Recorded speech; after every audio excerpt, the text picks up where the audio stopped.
Hello, everybody, and welcome to tonight's watch party for Star Trek Generations. As always, I'm Andrew, and I'm joined by Dom. Welcome, Dom. Hello, everybody.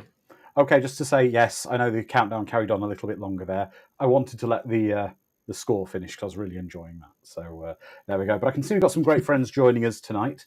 But before we go through the roll call, just to say where our sync point is. The sync point for the movie will be where it says Paramount, a Paramount Communications company. It's about 16 seconds in on my copy of the movie. I can see over on YouTube we've got James Hellier and Helifino joining us. Welcome, gentlemen. And then over on Discord, I can see we've got the usual gang. We've got Sharon, Mr. Fursel, Mad Matt. Let's have a look. It's rolling down. Got lots of pictures in here today. Edward the Black Prince, Calbot, Eric. I'm sure I saw there's Brainwire, Doug P, Mad Matt, and a lot of other people joining us today. Now, Dom, this movie, I'm going to say I was like many of you. I didn't particularly love this movie when I first saw it, but I'll get my thoughts into it as we go through the film, maybe towards the end. Oh, and welcome Daniel over on YouTube as well. I think this film's grown on me quite a bit upon rewatching it as I've got older, and I'll go into it why. Maybe the themes, Frag Lord as well, welcome. Maybe some of the themes in it resonate better, maybe as I'm getting older. We'll see. So we'll discuss that. Anyway, let's get into this film because it's quite a meaty film. It's 2 hours long. So on the count of 5, 4, 3, 2, 1, press play. So my history with this movie is muddled in my head. I've mentioned it many times. Growing up, The Next Generation was my Star Trek. It was something my mom and I bonded over quite a bit. I never saw any of the Star Trek movies. I never saw any of the Star Trek movies in the theater. It was always at home on VHS, and this one, I remember a lot of my Trekkie friends at the time were saying, like, this is where the next gen and the TOS, like, collide, and it's bad. And I was like, how? How could it be bad? Like, the guys coming together, the gangs of the old guard and the new are interacting. How could it be bad? Like, every time I saw Bones on The Next Generation for like half a second as he was whisked away to a dropship, moaning about how he doesn't want to be teleported, I was like, that's Bones! That's Bones from the original series! So I was mesmerized and I couldn't believe it could be bad. I don't remember disliking it. I also don't remember watching it more than once. So I can't gauge my emotions from it. I think it might have just been starstruck awe. But honestly, this is kind of like a first viewing for me again because I have such contradicting memories of this. Yeah, I think I agree with you. I didn't love it when I first saw it, and I think having not seen it for quite a long time, going back to revisit it, I've realised I enjoy it more. And maybe not that the film has changed. I've changed as a person, and again, we'll go into that shortly after. Now, I've got a funny story about this film. Actually, seeing this at the cinema, one of Andrew's cinema tales, another one. So about halfway through the movie, I'd had, as you do, I drank about 6 gallons of soda, as you do at the theatre, and I needed to go for a pee break halfway through the movie. So I snuck out, went for a pee halfway through, quick as I could, got back in, sat back down. And I looked up at the screen and I thought, that's strange. I've seen this part of the movie before. That's peculiar. And I looked over and I was sat next to strangers where my seat was. You went into the wrong screen? I walked back into the wrong screen in the multiplex into a different screening. Did they just yeet a bottle of Dom Perignon at the boat from like a far? They certainly did. They did. They threw a bottle of Dom Perignon champagne, not Chateau Picard wine. No, because isn't his vineyard notoriously terrible? Chateau Picard wine is notoriously bad.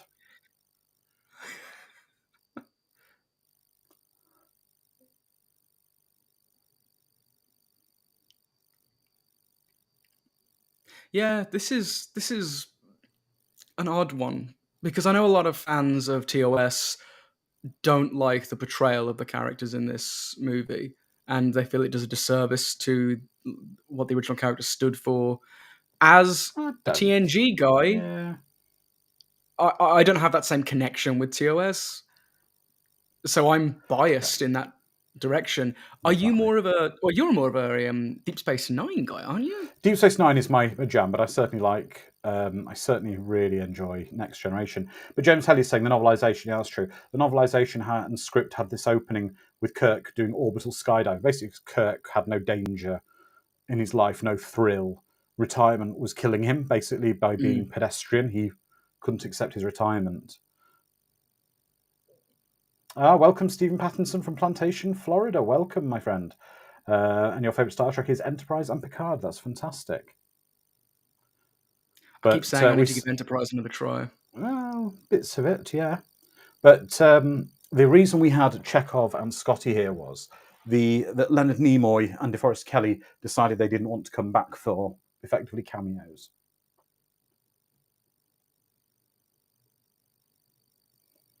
I wonder how much of Bill is in later Kirk rather than I think the two James became T. pretty indistinguishable. They did for sure because there is a definite difference, even in Star Trek: The Motion Picture and onwards, Yeah, from the character portrayed in the original series and the action hero that he was in the movies. I know he's an action hero in the series as well, but it feels different. It feels like a lot of changes happened to the character.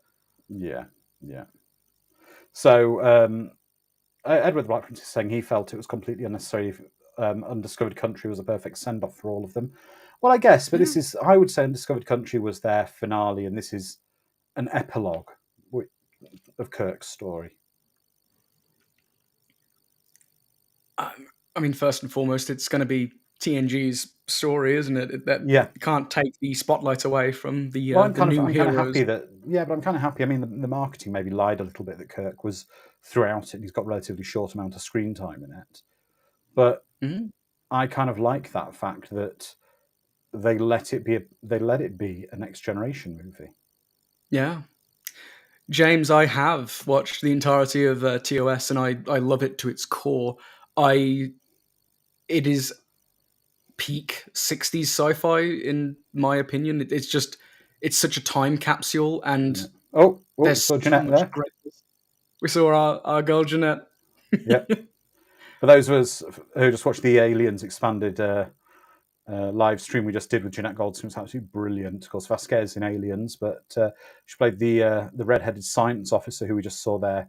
I'll relay the story that she said for those who weren't able to join us. Basically, when they filmed this, Alan Ruck let them all have a go in the captain's chair, playing around on set. Can you Yeah, imagine if when she was telling that story, all I could think of was if I was an extra and someone said to me, "You want to sit in the captain's chair?" I'd push past people to sit in that chair. I wouldn't be a professional at all. and if you look just over Alan Ruck's shoulder there, we'll see Tim Russ, who went on to play Tuvok later on. Unfortunately, he doesn't appear to be playing a Vulcan. Otherwise, we could have said it's a younger Tuvok, because Tuvok was on the Excelsior at this time under Captain Oh, Sulu. yeah.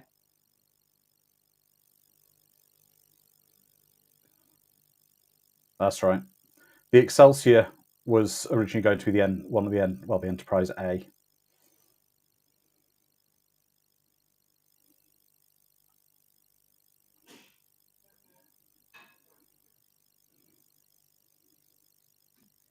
I would love. I'd love movies about of Star Trek Oh. that aren't necessarily connected to the Enterprise or the Yeah, characters we already know. Deep Space Nine. Um, Well, so yeah. Keith, so Keith over on YouTube says he's actually about 5/7 of the way through Voyager watch through. Voyager picked up towards the end. It certainly did.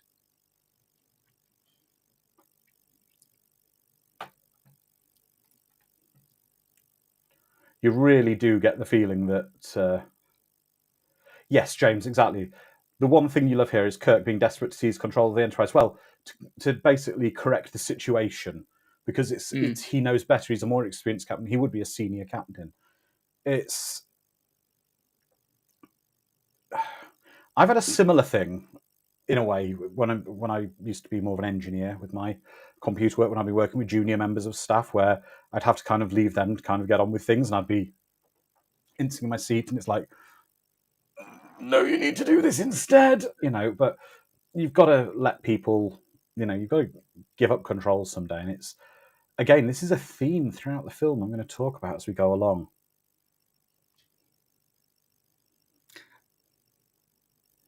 Those ships kind of look like the Event Horizon ship. They look very similar to the Event Horizon. Yeah, they've just been going to hell and back. They're all on board, ripping their eyes out. Oh, good. That's what I need in my Star Trek. Yep. More eye gouging. Yep. Exactly, James. Being a captain is Kirk's first best destiny. Yeah.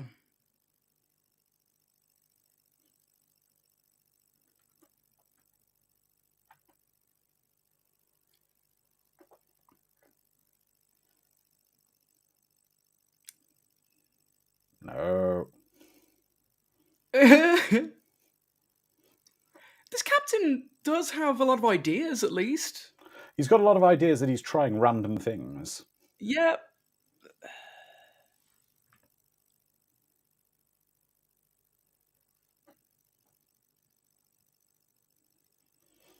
Ask for help. Yeah. Problem is, he's just out his depth as a captain. Yeah. Captain John Harriman. Yeah, Sharon, the ship isn't ready for prime time, but that's kind of the thing they're doing. It's the PR exercise. They allowed all the press to go there for the launch of the new Enterprise.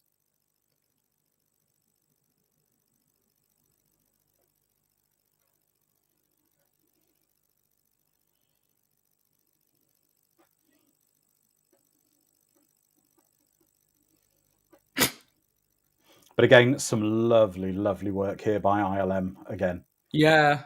You can tell it's ILM from a mile away. The quality of it. Oh, yes, James, Captain Cameron Fry.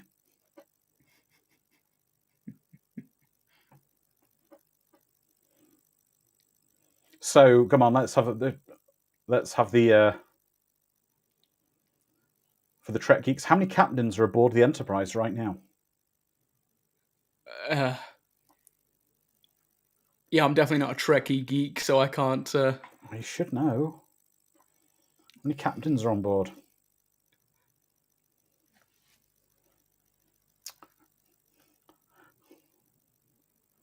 Sharon, it's not 4, I'm afraid. It's 3 captains. I think our friend James Hellier has it here. We've got Captain Scott, Captain Kirk, and Captain Harriman. Didn't Chekhov become a captain? Chekhov is a commander. Oh, my bad.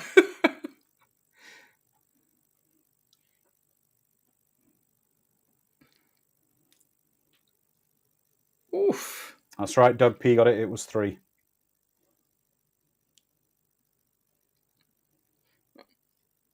Ooh, I'm trying to rinse Galaxy Quest away from my head because I'm trying to make punchlines here.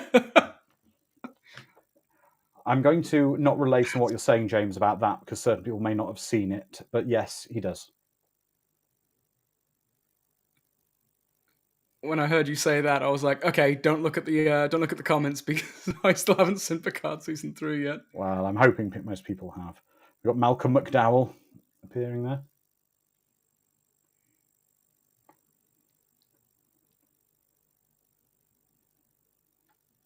Again, this film will touch on a lot of threads. I'm going to wait till we get them introduced in the film before I start talking about them, what I've started to understand about what the film's trying to say.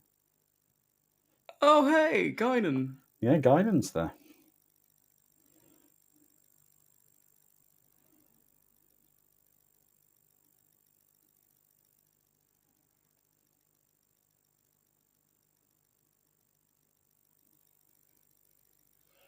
Oh, so Scotty delivers exposition like no one else. No, James, it's not really a spoiler, that one, but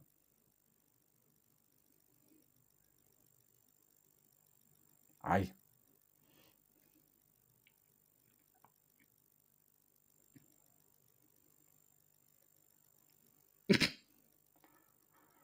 Mm, well, James, you're saying the technobabble is TNG, not TOS. I would say this is very.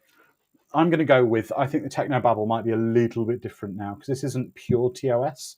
This is Yeah. very much we're moving. I mean, how long was the Enterprise B in service for in canon when the Enterprise C came? When the Enterprise C arrived, I mean, if you look at it, the command crew of the Enterprise C wore uniforms of this era, even though the ship was closer to the Enterprise D in design.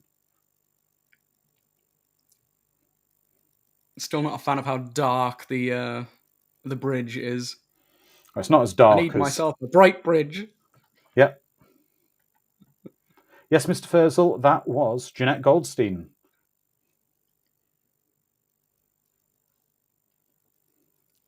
I love the fact there's random bursts of steam just blowing out the Yeah, corridor.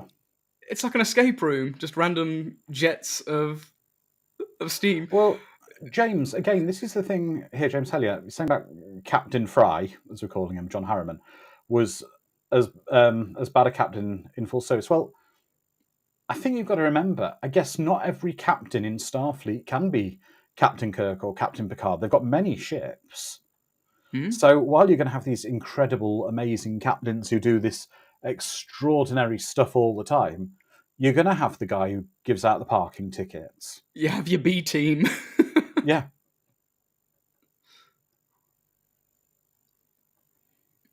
Have you ever played the Star Trek Online? Is that any good? I tried playing it, but I just don't get into those kind of games. I don't have the time to commit to them. Yeah, that's my problem as well. Yeah. See, we're starting to see isolinear chips there. Ah, yes.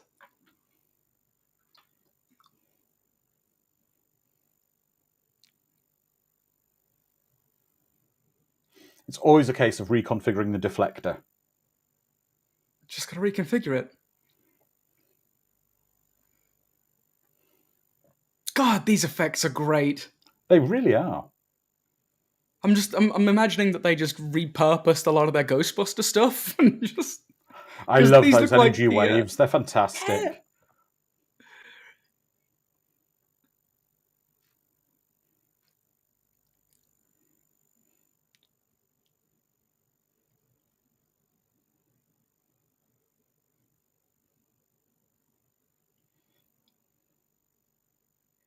Well, James, you're saying, of course, this conflicts with Relics, where Scotty expected Jim Kirk, who rescued him, who he knows is dead. No, I would take it in Relics, where he says, I guess Jim Kirk himself took the Enterprise out of mothballs to find me.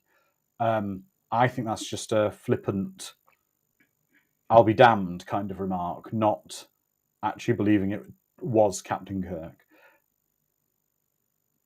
Yeah, exactly. Hell if I know. Kirk should have been dead lots of times, and starships do need seatbelts as they get, as in the deleted scene in Star Trek Nemesis. Picard finally gets a seat with a seatbelt on it.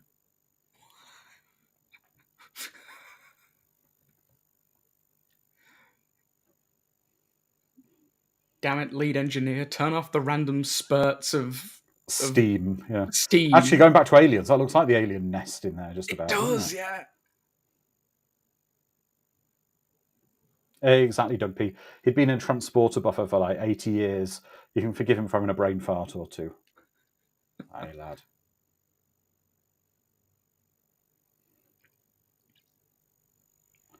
Yeah, Nemesis is a rough one, James. I'll give you that one. Yep, Mad Matt, you broke the bloody ship. Again, I think there's something really cool about seeing this kind of. You see the Enterprise, then you can see the crew inside the Yeah. gangway from the model on the outside. It gives you a scale for the ship.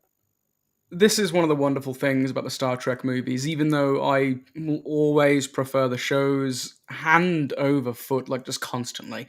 The movies give them much higher budgets. So you Yes. can see like that ship, that model was beautiful. Yeah. And this is a bit of location shooting, I realize, and I love the score to this film. I think it's really good. Oh,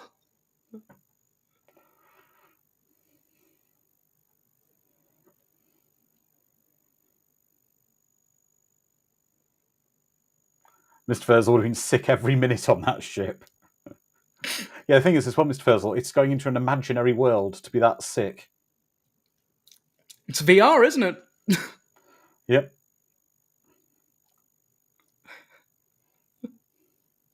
No, Cal, it wasn't filmed on a real holodeck. It wasn't available.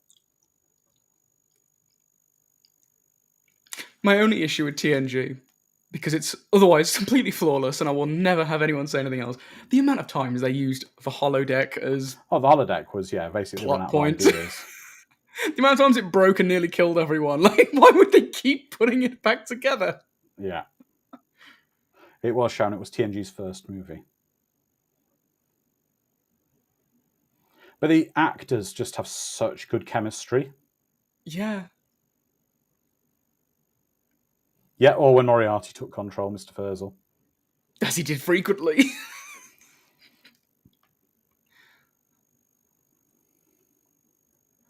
God, they were some of my favourite episodes as a kid as well, like the Sherlock Holmes Moriarty ones, when Picard was the gumshoe detective. I used to love him. Now, as an adult, I'm watching and I'm like, oh, for God's sake, can you stop living your fan fiction? Oh, welcome, Ms. Swift over on YouTube as well. James is saying, yeah, don't watch Voyager. There's a holodeck all the time. Yeah, there's actually an episode. There's actually an episode where the holodeck in a quaint Irish village believes they're all demons and ghosts. Yeah, it's yeah. Sharon, I like to think that Picard season 3 was a big apology for Nemesis. It really made up for it. Now, this is an interesting thing. Look at Mr. Worf's knees. Keep an eye on his knees in the next few shots. I know it sounds strange. Keep an eye on his knees. I can't help but keep an eye on his knees now. Just a minute, you'll see. Reason for keeping an eye on his knees, and I'll explain why. James, I liked all 3 seasons of Picard, don't get me wrong. However, I really liked the 3rd season.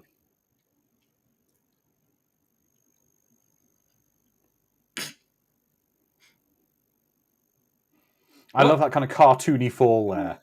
But yeah. Wait for a second to...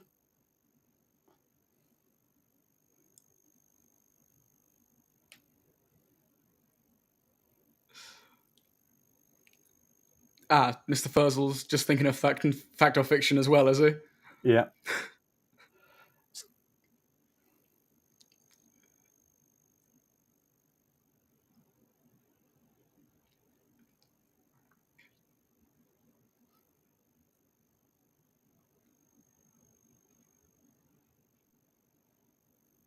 Yeah, they brought Dr. Crusher back, didn't they, Sharon, after she disappeared from the 2nd season?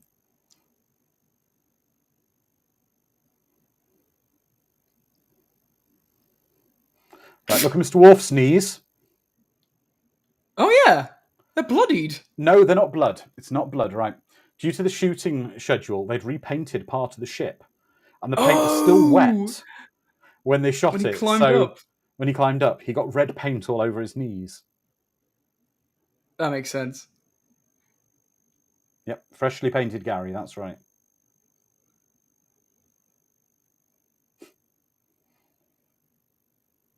This is the last appearance, this movie, of Geordie with his traditional visor. Oh yeah, because later on he had the ocular implants or something, wasn't it? Yeah. One of the big reasons that I forgot what I was going to say because I just read some comments. Now, James, you're saying this is rubbish, having to explain to the audience. You've got to remember, though, this is for a cinema audience. They may not be completely Star Trek fans. You can't release a movie that's only going to be watched by hard Star Trek fans. Yeah. The visor, right? The reason that LeVar Burton, after this, ditched the visor was because he'd been asking not to wear it for years, is because effectively the mounting points for the visor were stuck to his temple and they would give him a headache wearing it. Oof. I love the TNG interface. I love it so much. I remember one of my first the LCARS interface, yeah. Yeah. One of the first wallpapers I had on my PC back in the early days was a crappy screenshot of the... You could The actually, interface. for Windows 95, they actually did an LCARS desktop interface overlay program. You could actually have your computer behave like LCARS, all the That's same. beautiful. All right, time to reinstall Windows 95 somehow and get That's it right. working.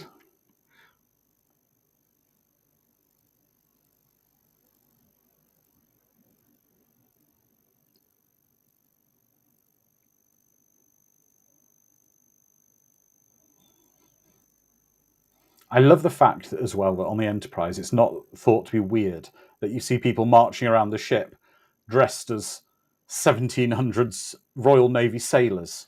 Yeah. I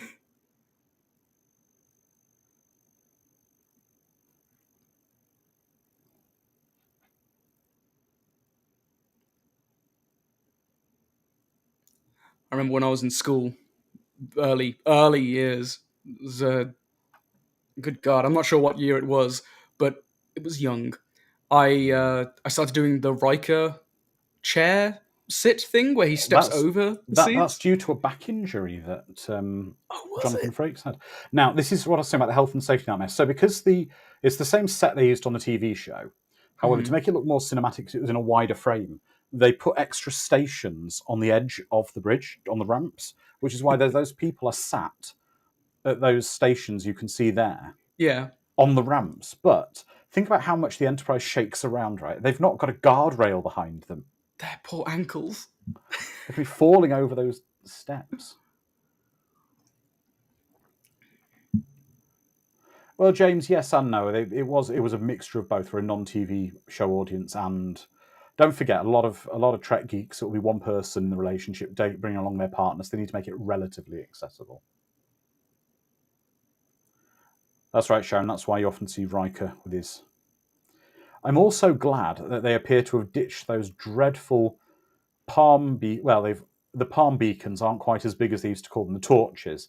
They used to have these Hmm. torches called palm beacons that were about the size of a tricorder, and it was like them holding up a box like that to shine a torch, and that's really practical. I think it was in Voyager later on they established some new torches that were basically wrist mounted, which made a lot more sense. That's right, Keith. That's right. Yep, Mad Matt the Riker maneuver. Hmm. And the other thing as well, you'll probably have to notice is as the movie goes on, which is quite strange because it was a proper motion picture movie. They penny pinched a bit in parts of it. You'll see later in the movie, Riker wears a newer style uniform with a blue collar. It's Hmm. a Deep Space Nine uniform, and it's actually a Deep Space Nine uniform. And That Geordie they wears just one as well. pinched.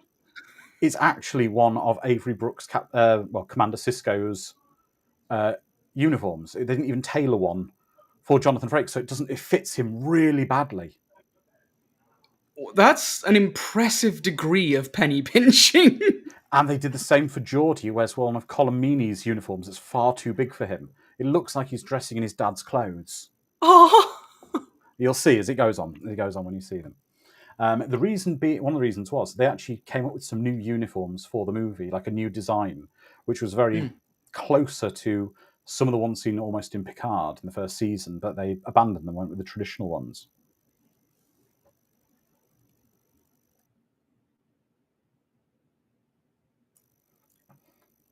Oh, Mr. Versal, how did Soren get under there? Well, the observatory was attacked by the Romulans, and I guess it fell onto him.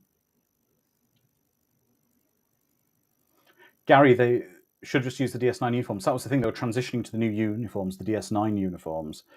However, no, they weren't the Voyage uniforms. The Voyage uniforms were slightly different, but these were two specific uniforms they used. But they literally used them belonging to other cast members. They didn't tailor new uniforms for them, which is unusual for a motion picture because they fitted them really badly.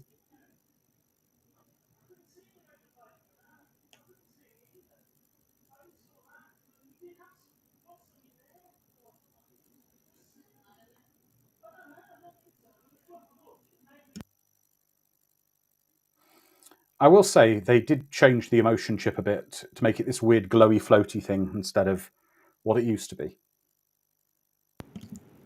The emotion chip. Yeah.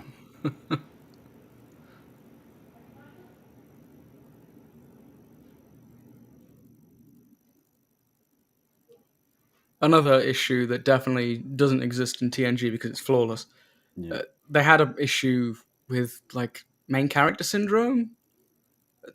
Every other season, they seemed to shift who they wanted their main character to be, and it's not openly obvious. Like you can pick a couple of episodes and really tailor make it. But good God, the amount of times where Data just fixed the day because it's what they did with Wesley Crusher in like the first couple of seasons. Wesley Data just was fixes it. Data was Mr. Fixer of a lot of things, but Yeah. that was the thing about TNG. In some of TNG, it was largely they were the compared to the crew of the Enterprise B, they were largely the A team on the Enterprise D because everything was perfect. But then in Deep Space Nine, Worf says that on the Enterprise D, they were like warriors of legend. There was nothing they couldn't do. It's fair. Oh, that's so adorable. Yep. Oh, if you look behind him, you can see a Sherlock Holmes pipe on the wall, on the shelf. That's it. That's it. The figures wearing the new uniforms.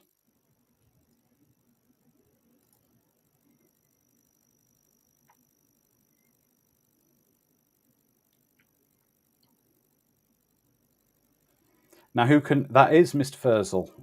Now, yes, Keith, I'll discuss that in a second. Now, who can tell me the name and what fish Captain Picard had in there?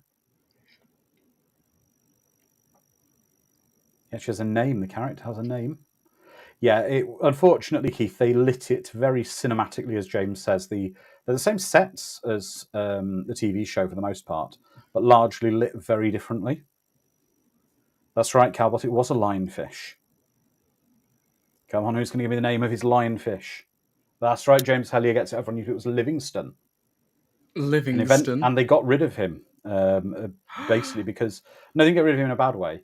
The character was actually written out because Patrick Stewart felt it was cruel to keep a lionfish, this beautiful, majestic fish, in such a small tank. I retract my gasp. That was a However, pleasant thing to James, do. what happened to Livingston in canon? Oh God. What happened to him in canon? Because we did see how he died.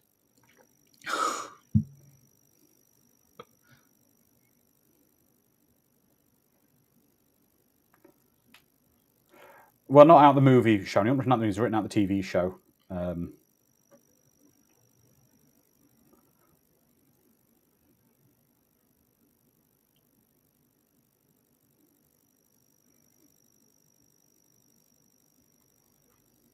See, this is something like from the TV show. This Oh, this is this the kind of bit. B story Yeah. that would happen alongside something major.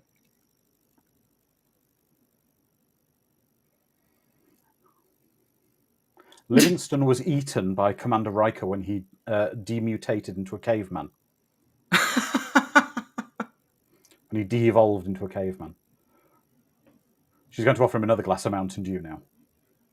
Ah, yes. Yeah, it's Mountain Dew. What he needs is some iron brew. There you go. Pour out your boy a glass. That's I right. wonder how many of the writers from the show were consulted for this. Oh, I'm sure they will have consulted with the series Bible.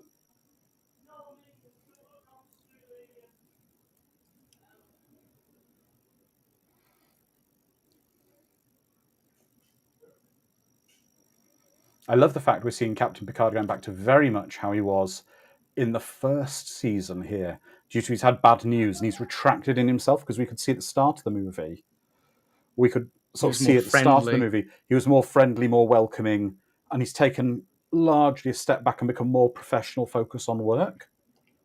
Around what season was this filmed? This How was after late into the season. show? This was after season 7. The show had finished. Oh, Technically, it only finished like a few weeks before filming this at the show. But in the oh, I plot of the see. story, this is just after season 7 finished.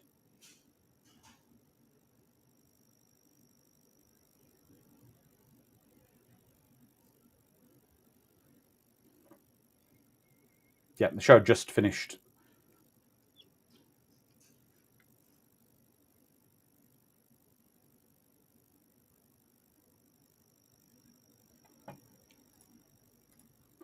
Good God, Malcolm, that That gaze that you have is rather intense.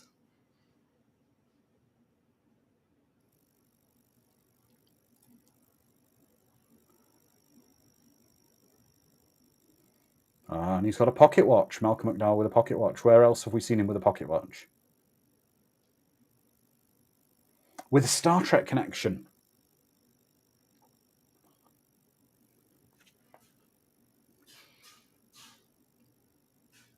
That's right, James Hurley gets it time after time, which was a Nicholas Meyer film, and he played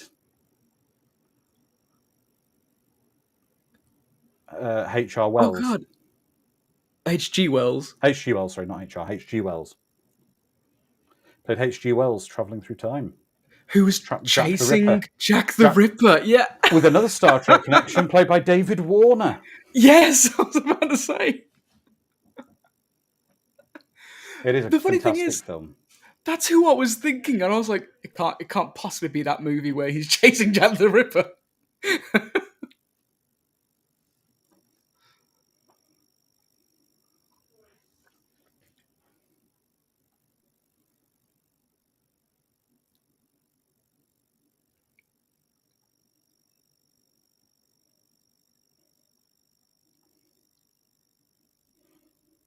So if you see, Brent Spiner's wearing his new uniform there, but that is actually one tailored to him, so it fits properly. Can you see it's got I the wonder if it's blue, because his kind of yeah. vesty thing under it? When Geordie gets his, look at you'll see how different the fit is of it. No, Mr. Fursel, this joke wasn't mentioned in TNG.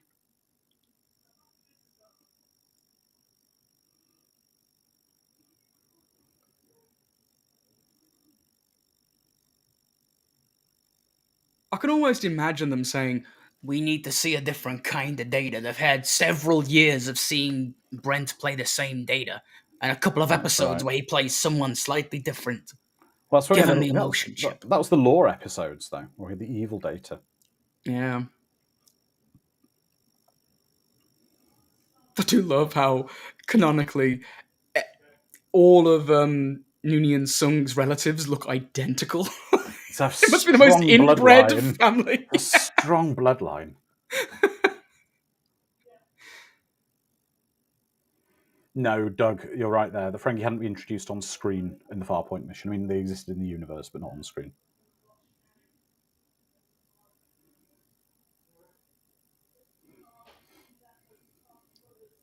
I hate it. I hate Data being a Oh, jokester. where have we seen that torpedo casing from? Behind them. Well, at least one of them.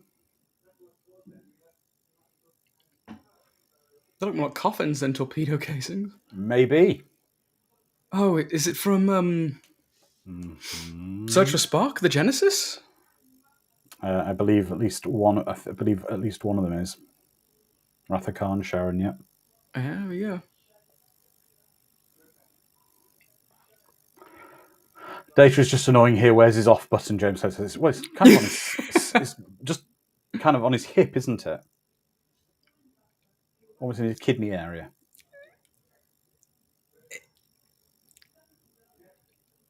Oh my god! Look, are they trying to appease kids, or do they know No, it's there's a annoying? reason. There's a reason for it.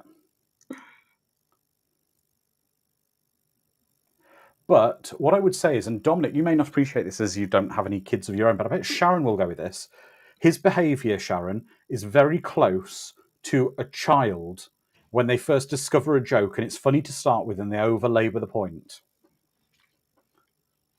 So this movie's laughing now, no, but the overlabouring thing is very much a child when they're discovering humour and they're young does. Oh god!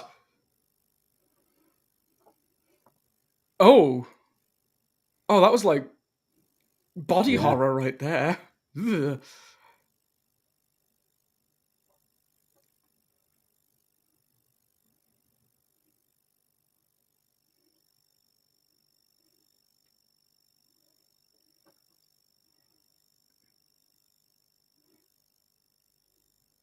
Exactly, Gary. It's supposed to be annoying with him.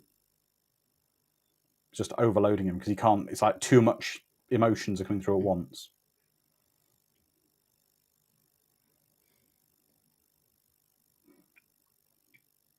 Ooh.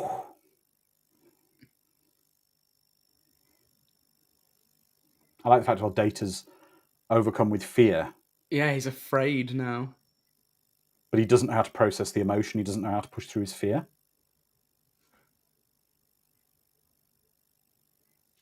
That's kind of a cool little gun. Yeah.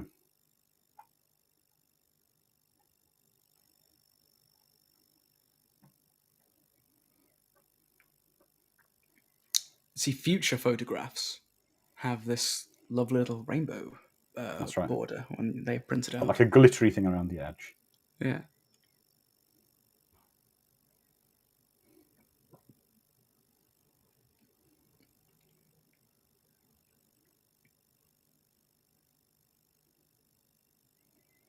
Oh, you can see he's damaged. The performance from Patrick Stewart in this film is brilliant. You forget how phenomenal. But also, listen to the tense. You never met my brother and his wife, did you? In the past tense. Hmm.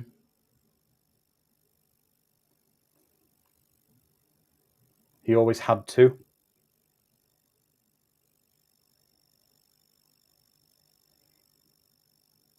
So this is how he's this is how he's preparing so that she know to tell her what's happened. Yeah.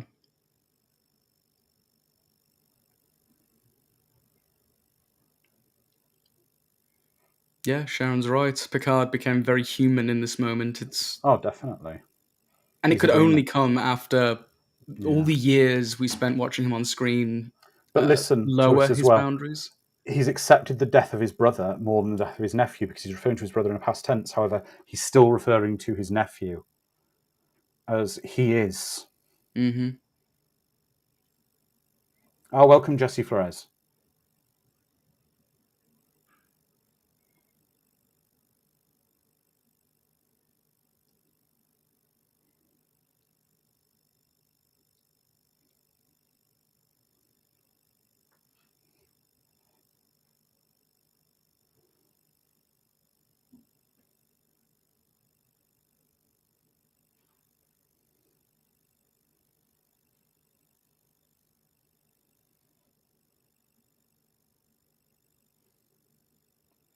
I mean, this is the first time, one of the handful of times we've ever seen Captain Picard break down.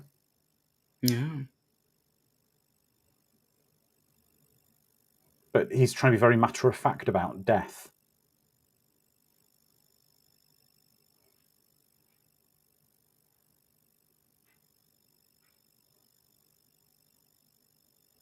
Well, we all know that poor old Captain Picard will never have a child of his own.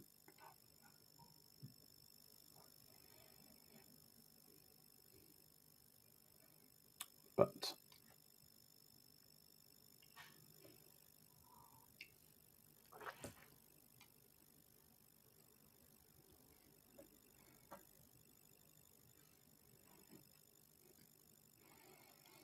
I think I remember in the expanded notes or something I read of the film, the reason they died in the house fire was when his brother's introduced. His brother's very anti-technology, even though he lives in the future. He won't allow replicators in the house. He won't allow modern things. All the farm on the vineyard, all the farming's done with old-fashioned manual technology.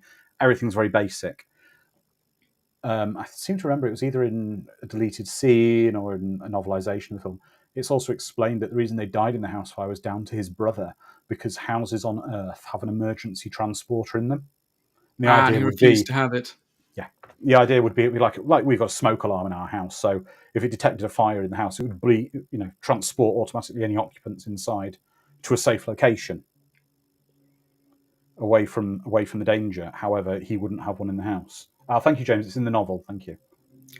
That's such a great idea for technology, isn't it? That's one of the things that I do love about the Star Trek universe and how utopian it is. It comes up with great ways to make cool technology just better for humanity. Oh, Like, yeah, an definitely. emergency evacuation point if something bad was to happen in the house. Yeah, I mean, but it's not something that far fetched. I mean, because Yeah. at this point, you deem transporters are just, everyone's got a transporter, on the ships, and you see them, they're fairly commonplace. So you would imagine they would have something at home. Worf's makeup here is Oh, it's improved a phenomenal. bit. Worf also has a stool at last. They don't make him Oh, stand. he doesn't. He's actually got a Because stool of his for poor once. knees. Yeah.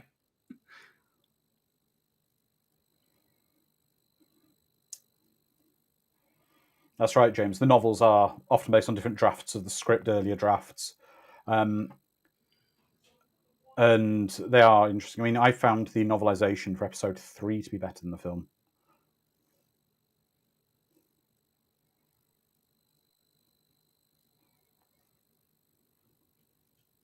Yeah, that definitely looks Yeah. nefarious.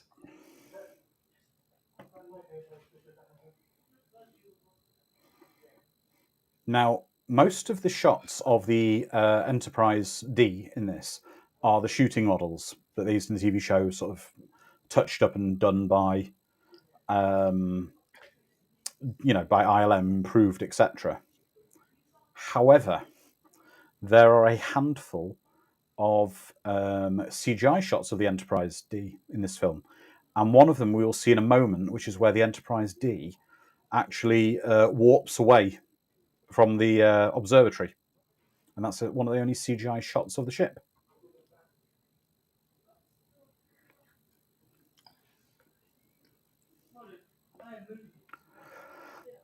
I don't know, Mad Matt, if they can do that. Maybe it's too. Maybe you can't manipulate things that much in the transporter. It's getting very geeky about healing people within the transporter.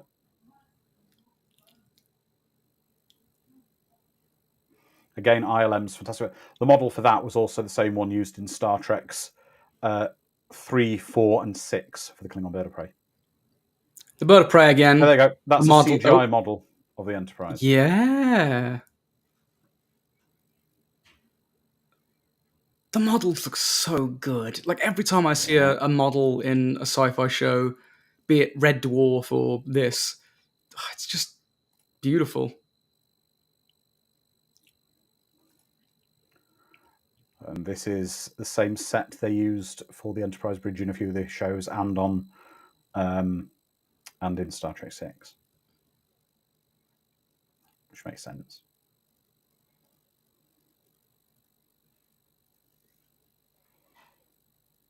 Oh, you're not a fan of James of the Duros sisters? They're missing trilithium.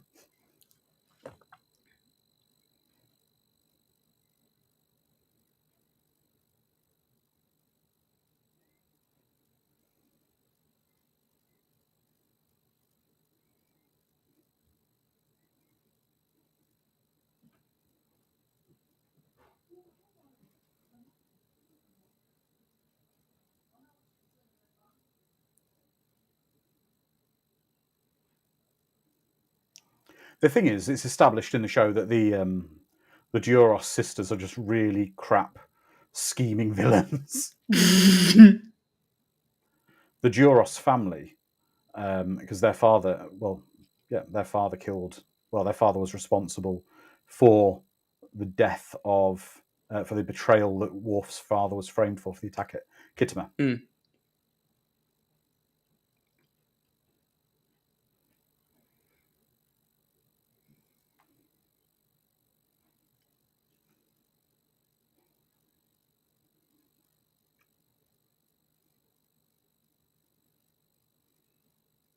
Dan Borg, that's right, Mr. Furzel. The damned Borg.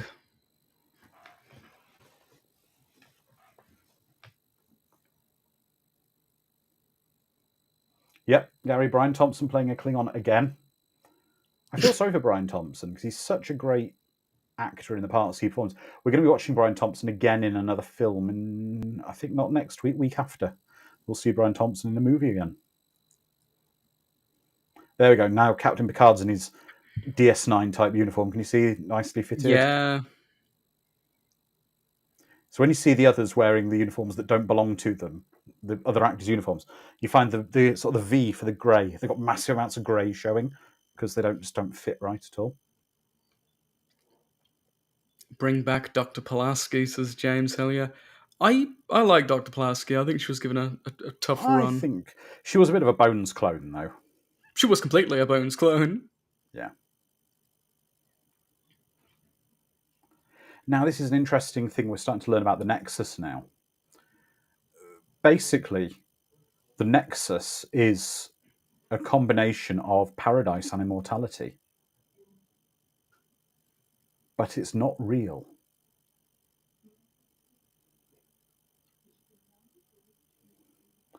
It's a thread as the movie goes on, we learn about when we, go through the story. But here's a question. Would you want to live your life or live forever in heaven that's not real? Would you want to live forever in an illusion?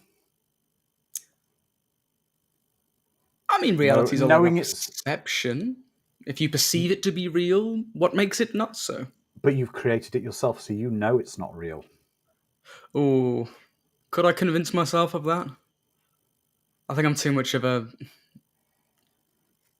That's the of a thing. Mr. git. Furzel says yes, Sharon says no. Could you, basically, it's very similar to the Matrix, Mad Matt. You know it's not real. In there, it's the happiest place ever. I think I'd have to say no. Ugh. But you can imagine the temptation. I can, Yeah. but I need something to keep me spiteful in life. So Yeah. knowing that it was a possibility is enough for me. But don't forget, in the Nexus, anything you've lost, be it a person, a place, a time, is back with you for as long as you want, and you can keep reliving that perfect moment. I want it.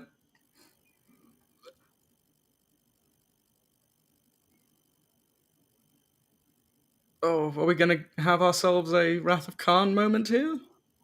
No, it's there's a deleted scene here basically, where he actually inserts a probe into Geordie's heart and tortures him through it.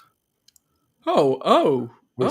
I don't know if it wasn't recorded. I don't know if it's actually filmed or if it was purely deleted or just removed from the script. But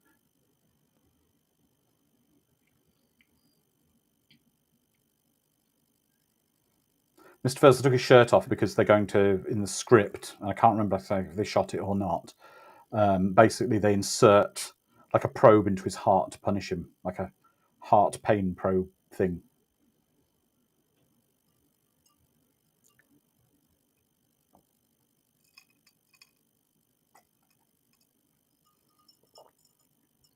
Was the frame rate a bit slow there, or was that just me? It could have been my version of the film.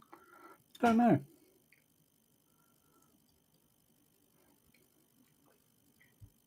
There is just something about the models are just beautiful, the traditional models.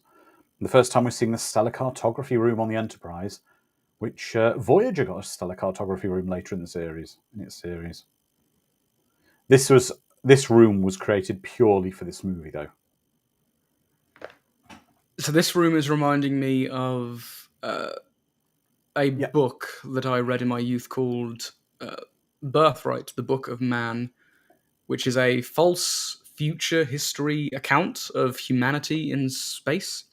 And when it gets to a chapter on cartographers, they have these rooms where they just map out the galaxy, and it's this three-dimensional spherical thing, and it's wonderful. I like to think that beneath this room there's the cetacean area. No, yes. All starships allegedly they have dolphins and whales on board them in the Star Trek universe. A lot of them do. Oh, Helping with navigation. Yes. So I'm hoping they've got like dolphins and whales just beneath them. They have to have like noise cancelling floor panels though to stop the noise. No, James, it's not Sequest, but it is shown that the ships do have. Yeah, Voyager uses stellar cartography a lot, but really it just becomes Seven of Nine's lab, and everything is done in stellar cartography, even stuff not to do with navigation at all. Sharon, you would be right. Alien Nation is the answer.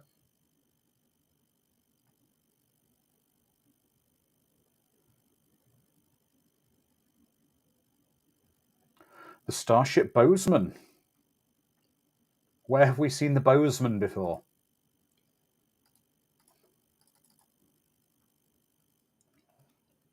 I have no idea. Bozeman featured the USS Bozeman. If it's the same Bozeman, that's right, James, Captain Kelsey Grammer. There's an episode of TNG where basically the Enterprise gets caught in a time loop with another ship called the Bozeman. The Bozeman's been doing it for many years because it's from a Kirk era ship. And basically it keeps appearing out. It's called cause and effect. Basically, the ship keeps appearing out of time distortion and crashing into the Enterprise and destroying it over and over. And they die over and over in the episode. Now, this is interesting. This is an interesting parallel here. Data has emotions he can't control and doesn't want to deal. He feels he can't carry on with his duties. Captain Picard is going through a very similar thing here, where he's deeply torn by his emotions, but his duty is binding Picard. Mm.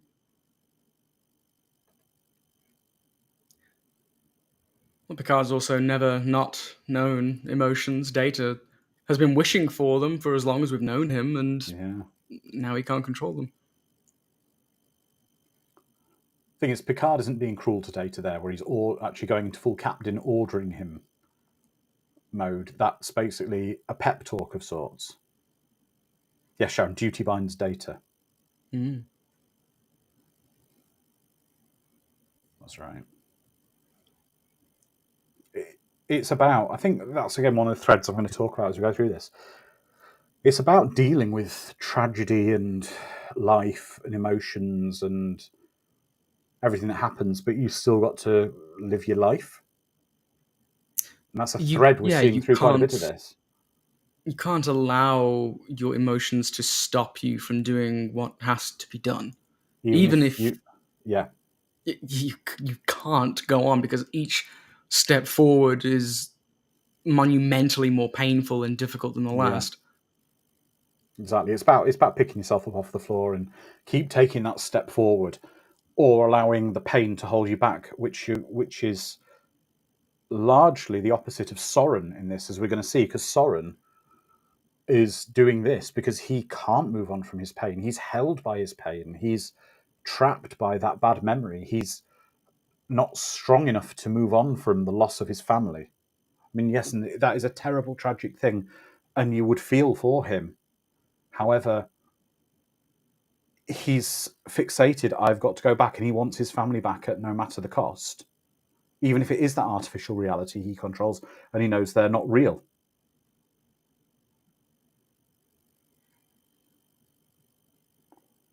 Have scientists started naming planets in cool ways like this yet, like Viridian, or are they still calling them like X49?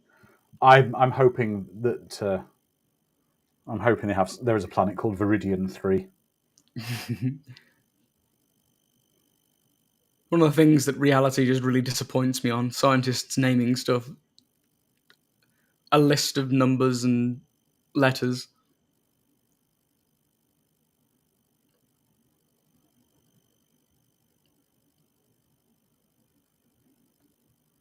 That's not that many. Barely any, actually.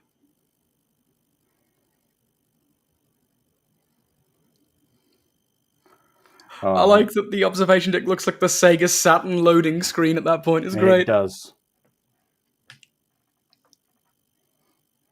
You really get the feeling all the Klingons are just sat around waiting for things. They're a bit bored. There seems to be a lot of crew. A lot of grunting. I didn't realise they worked for the NHS. Mm. That was me with my co-workers back in the day. That's the line from the deleted scene. Basically, his heart wasn't in it because I think he's supposed to have caused George to have a heart attack.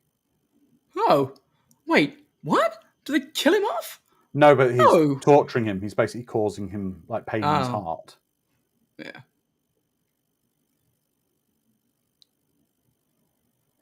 Yeah. Well, Sharon, that's an interesting point, isn't it? There's something to be said for living in a fantasy world, and if the reality you're in really sucks, Soren has nothing to lose. No, exactly. But he's never tried to move on with his life. He's never. Well, he might have. He might have tried to move on with his life at some point, but he's not been able to pick up his life and move forward with it like Guinan did.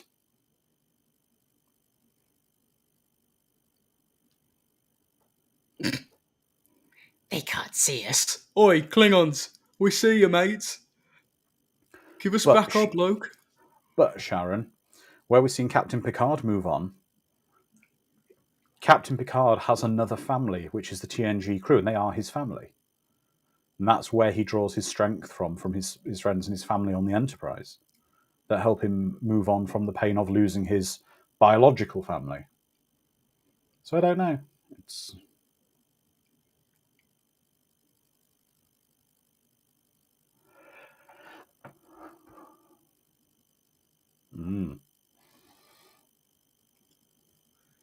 It is one of my favorite aspects of Star Trek is that it does ask questions like that, and they're never simple. It's no, never an easy answerable thing.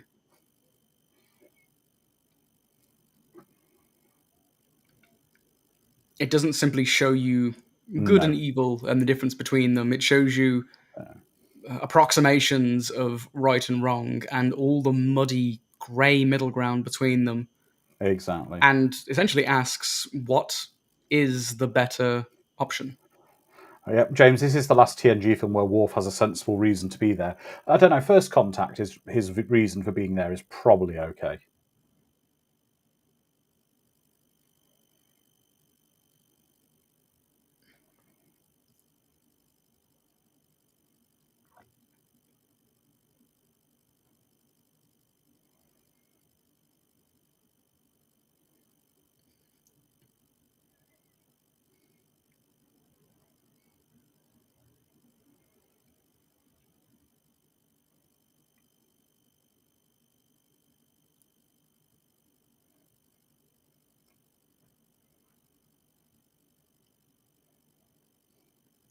Typical Picard. Well, no, James. The Federation wasn't down to the Defiant for Earth defense. The Defiant was part of the fleet sent to defend the Earth. Because don't forget, the Defiant was built originally to fight the Borg. It was solely constructed to fight the Borg, which is why it was such an overpowered starship for its size. So it makes sense it would have been there. And Worf was commanding officer of the Defiant when Cisco wasn't there. I can't help but notice some of the crew now have the blue turtleneck thing. Yeah, some of And them others starting to don't. change to it. Yeah, but then again, it makes sense that they'd roll out a new uniform. Yeah, becoming Not everyone patches. would change their uniform in Trek in the same day. Insurrection. Hang on, why was he in Insurrection? Nemesis. He was at Troy and Riker's wedding. Insurrection. Worf was there because he was attending a conference, I think. This looks like Californian mountains, but I can't be sure. Does.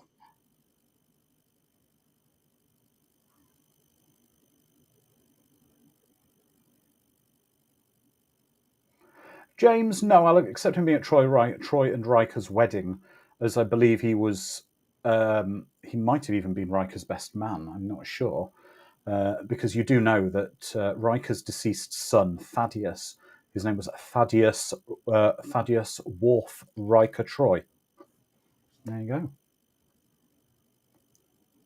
Oh, that stuntman took a plunge there. That was. Oh yeah.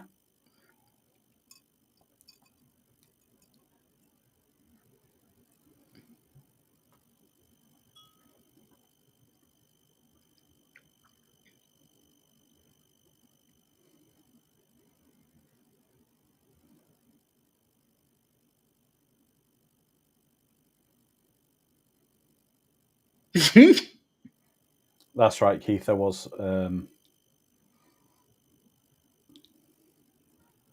Fraglord, yeah, there was an episode of TNG with a similar plot as Insurrection, but they actually did it against their own will. Basically, they relocated a community to a new planet, but it was actually to save them, not to steal their magic radiation planet.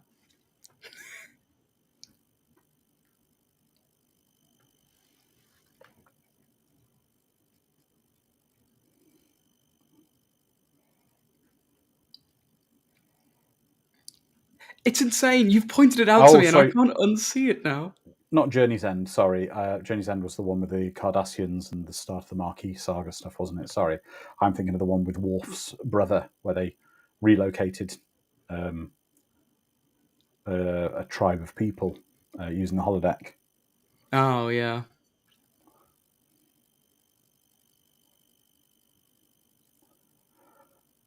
Yeah, Insurrection was like a bad two-parter episode.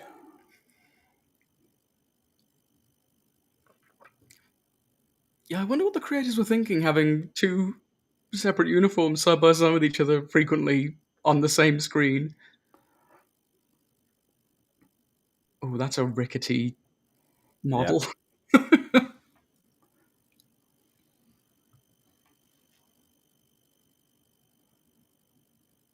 will say the pacing of the film, though, look, we're over halfway through. We are? Yep. It's incredible. It moves nice and fast. It's not got a lot of... It moves similarly to an episode as well. It's got Yeah. like Well, this was hard shot... chapter beats. Yeah, but this was shot by the same director, by David Carson, who actually, aside from he had directed an episode of Coronation Street, he directed a few episodes of Deep Space Nine and Star Trek Next Generation. Gotcha. Oh, Sharon is telling us that this was shot in Valley of Fire State Park in Nevada. Wow, thank you, Sharon. He I shot... should visit there at some point. Oh, he shot an episode of The Adventures of Sherlock Holmes with Jeremy Brett. An episode of He shot an episode of Bergerac. Oh. If you're British, these are all things. But he shot... he did shoot Yesterday's Enterprise, which is a phenomenal episode of Next Generation. He also shot... Which episodes of Deep Space Nine did he shoot? Oh, he shot Emissary, which is the pilot for Deep Space Nine, which is very good, but he also shot Move Along Home, which is the worst, absolute worst episode of DS9 ever. You know, if you bat long enough, you're going to miss a few. Yeah, it has them playing hopscotch. Why? Yeah, why? You just made me remember the episode where, in TNG, where everyone gets addicted to the video game. Oh, yeah, that one. The discs. Yeah.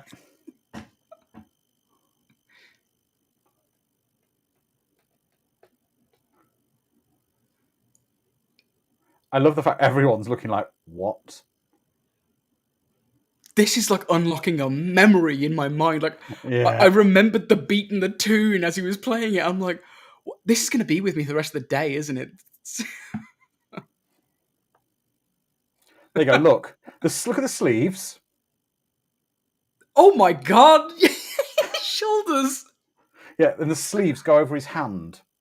Oh man. Geordie, you shrank when he was torturing you. Calbot nailed it. Data's singing the damn Searching for Little Life Forms song again. And it's going to be stuck in my head all day. Oh, good trope. Enhance. Enhance. Best done in Blade Runner. Just enhance, zoom, enhance, zoom. Harrison Ford. But this is something we have seen in other Star Trek, though, where matching the shield frequencies effectively renders the shields useless. Yep. Well, that's what they do with the Borg, isn't it? Yep. Until it doesn't work anymore, so they have to come up with a new plan. Yep. You would I don't know if letting Deanna fly the Enterprise is a good idea.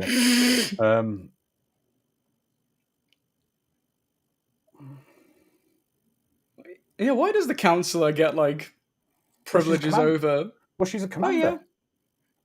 She's a bridge officer. She's a full commander. She's capable of commanding the Enterprise.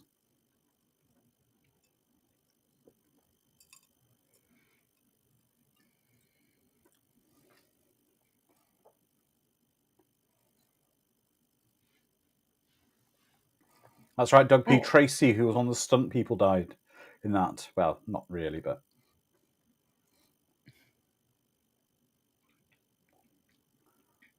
Oh, Captain Jellicoe, yes. Or Admiral Oh Jellicoe, God. as he is now. Yeah, Riker's uniform doesn't fit at all either. No, but Geordie's is the worst.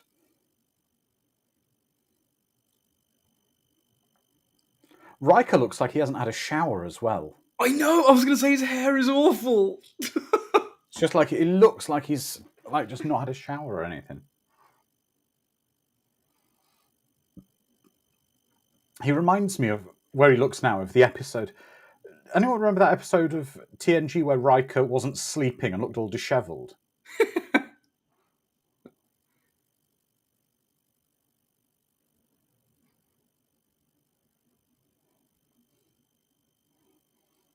Oh, That's a stunt. Oh, Yeah. that stunt man. Oh, he took a On the knee to the chair. back of the head. yeah. Oh, I hope he got paid extra for that.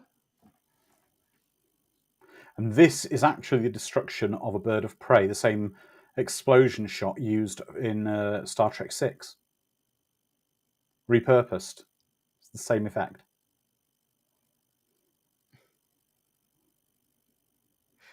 God, how many jump zooms do you need for that? Yeah.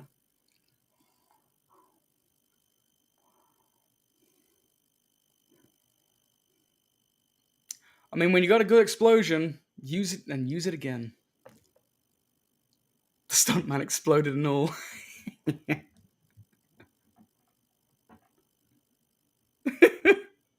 General Chang dies again, Gary.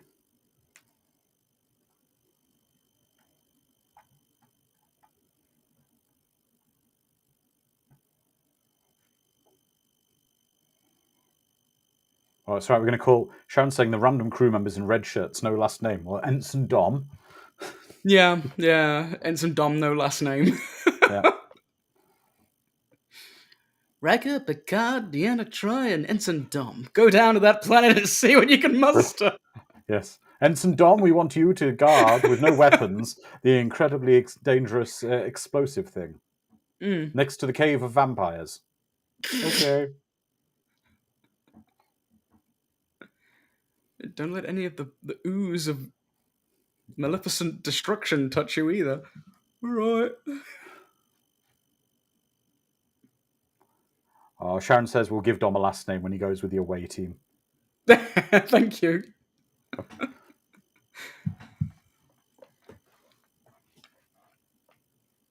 Would I be the plucky young one that survives until the end? Try turning off the safety protocols, Ensign Dom. Here we go. Come on, Captain Picard. He's figured out a way. We're going to see... Wait, we've got a problem here. The warp core's breaching because I got my sleeve caught in the reactor core. It's too big for me, yeah. Right, this is a very famous Geordie thing. He does in a couple of them. Watch for the LaForge roll, it's called. Watch this. We get a LaForge roll. There we go. Oh, that's a wonderful... That was graceful. We get a couple of them in the series. Oh, they're going to separate the saucer section from the star drive of the Enterprise. Because the star drive is going to have a warp core breach. There's that kid of a tribble in his hand. There we go. That's right. We have another Geordie roll, Doug P, in an episode.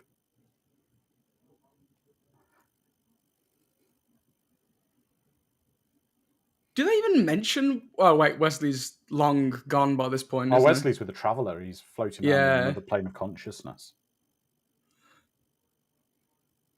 It's interesting that sickbay is in the star drive section. I thought sickbay would have been in the saucer section because that's where the main habitation areas are. Yeah, you'd think. I do Like, like all those actors. actually, I guess there would be more than one sick bay. Yeah, like an ICU and a Well, no, regular I guess ward. because if the ship can separate in two, you'd have to take the injured and have facilities in both sections. Not the teddy bear.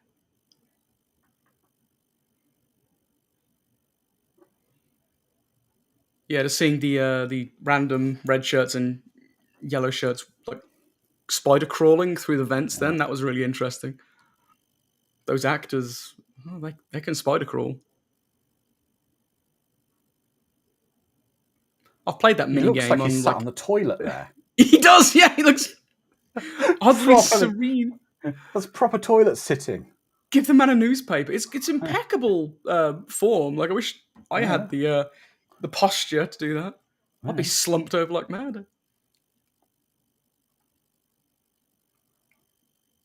There we go.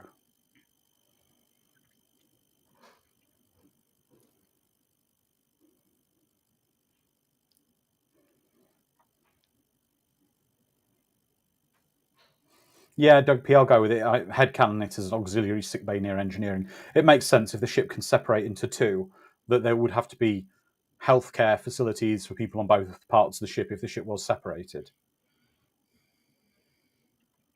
Oh, there we go. Seeing the Enterprise saucer section separate from the damaged and wrecked star drive section. Mm.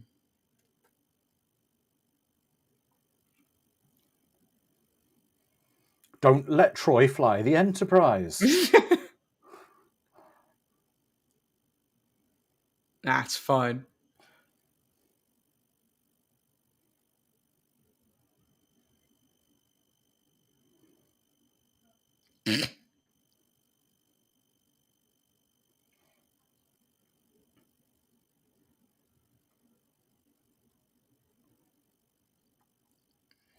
Yes, Keith, they do need seatbelts. But someone's holding the grab handle by the door there in the background, if you notice. There's grab handles on the bridge, and someone's holding onto them. They look like the ones you have in disabled bathrooms. Yeah. Oh, come on, Picard. You can scramble a bit quicker than that. That's a hell of a drop on the other side for him, mind. It is. Oh, James, you're saying this why Riker never got offered a decent ship because he wrecked the Enterprise D? Yeah.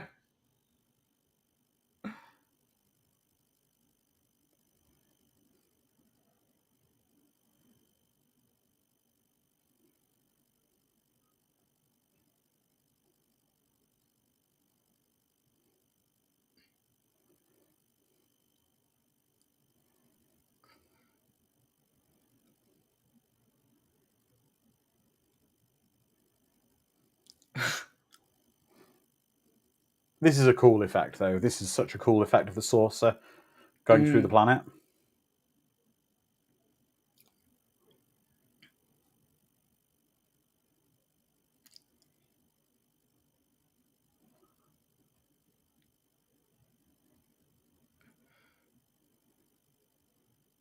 So they crashed the ship in this.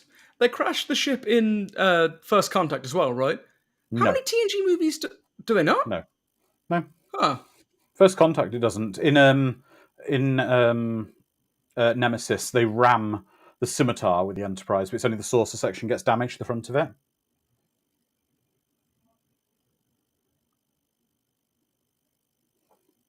That is a cool effect. The way they shot this was the giant model was actually built with all the writing and everything back to front on it, and they filmed into a mirror. They flew the model into a mirror. That's brilliant. That's right, James. Ramming speed.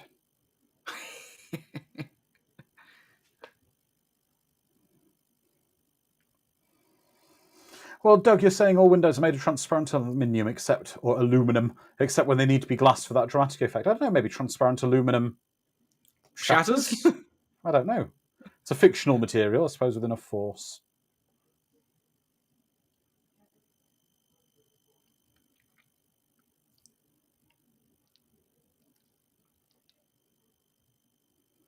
The dramatic zooms. Everyone gets a dramatic zoom. Ow. Seatbelts, people, seatbelts. Well, I think it doesn't help the fact it looks like a lot of the seats weren't attached to the floor. Yeah, they were like on wheelie chairs. Yeah.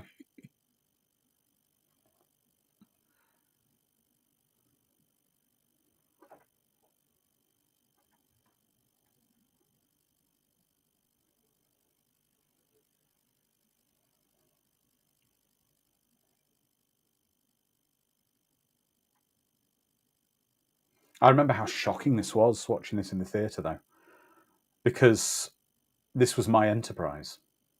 Yeah. It always hurts seeing Because your it favourite was ship as much get of a damaged. character on the show as Yeah. Picard, Riker, or anyone else, and it's gone.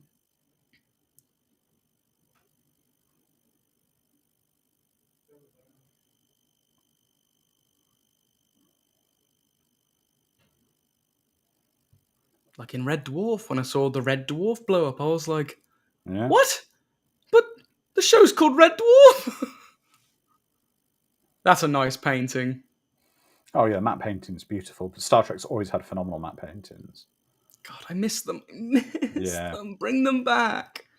Indie filmmakers out there, use matte paintings. I know it's expensive, but it warms my dark, cold heart.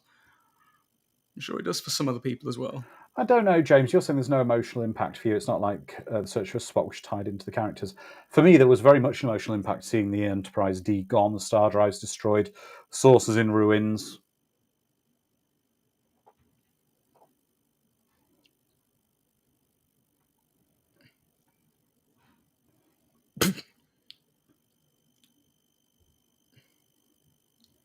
It's just another day on a fire escape in New York City. Two old British men fighting each other. That's right. Oh, James is saying I'm weird. Well, maybe I am weird, James. I like to think eccentric. Oh, that's a good nose cut.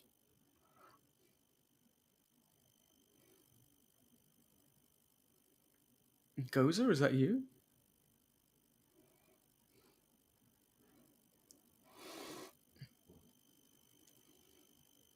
Oh, that is a good nose cut. That. Oh.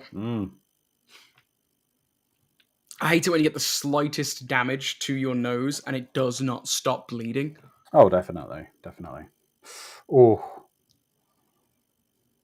Especially right there. Good God, Oh, yeah. no. Everything just... My thing growing up as a kid, I've always had eczema. I had eczema up my nose growing up. So I'd get quite bad nosebleeds a lot. Like the blood vessels in my nose would scab up and crack. And I'd have horrendous nosebleeds growing up. That sounds painful. Well, irritating as well. Yeah. Oh, this is cute. The colour grading here is just adorable. Oh, it's lovely. The effects are great on this. Go and...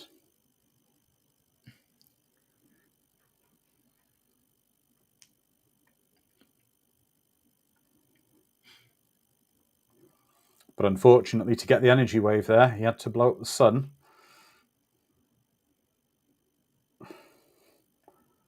Yes.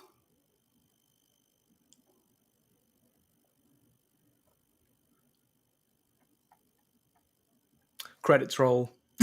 Yeah, that's it. That's it. No. I would say, though, this scene is the most charming family Christmas I have ever seen in my life. It's so wholesome.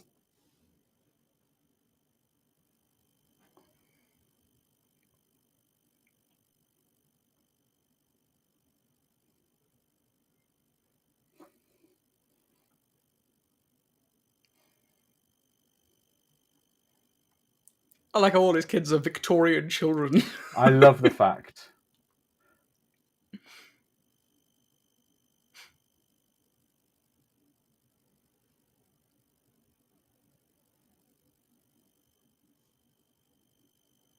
Why is it lit so ominously, though?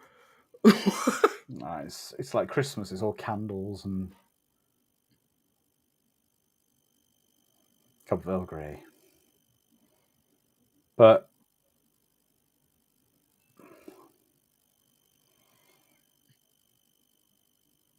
And his deceased nephew's there. But this is his heart's deepest desire to have a family. Is this too much to ask for some? He's always had his life built around duty in Starfleet, dashing from one emergency to another. But his nephew was his. Yeah. Just wants to have a warm family Christmas. Yeah. I suppose this shows the simplest difference between Picard and Kirk. Whereas Kirk feels kind of lost without the action. Picard's deepest desire is to be totally liberated from it. I'm waiting for more of the kid. I'm waiting for the wife to come and say, "They've returned more of your wine, though, Jean-Luc. It's not popular." It's only selling well in college campuses that. And furniture at stores for stripping paint. It strips the paint off speedboats. Yeah. Where are these Christmas decorations nowadays? We're in the future now. Why don't I have holographic baubles?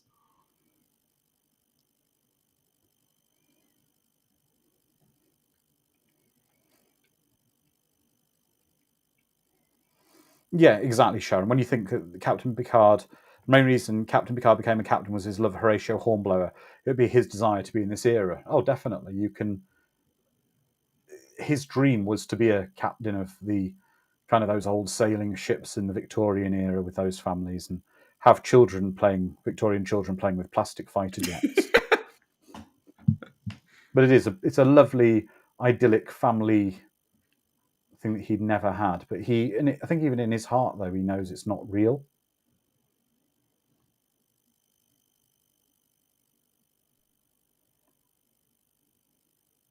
Yeah. Exactly, Gary. It's a wonderful nexus. Mad Matt, imagine Picard as Scrooge. You don't have to imagine Picard as Scrooge because there's a TV movie of Patrick Stewart playing Ebenezer Scrooge in A Christmas Carol. It's fantastic. You'll find it online if you have a look for it.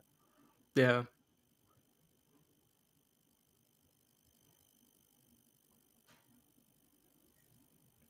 No. This is the thing. He wants the home as well. He never had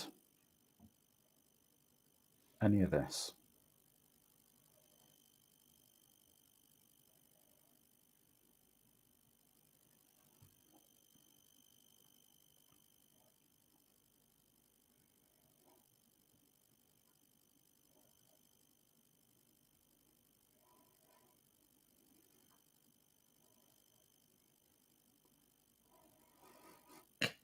I will, Tiny Tim. This is the problem. Look, he's having to tear himself away from bliss. Yeah.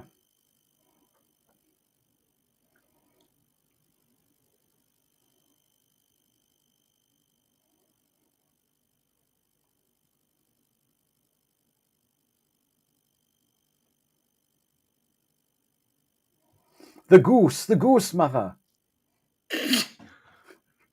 Freshly plucked pheasant, father.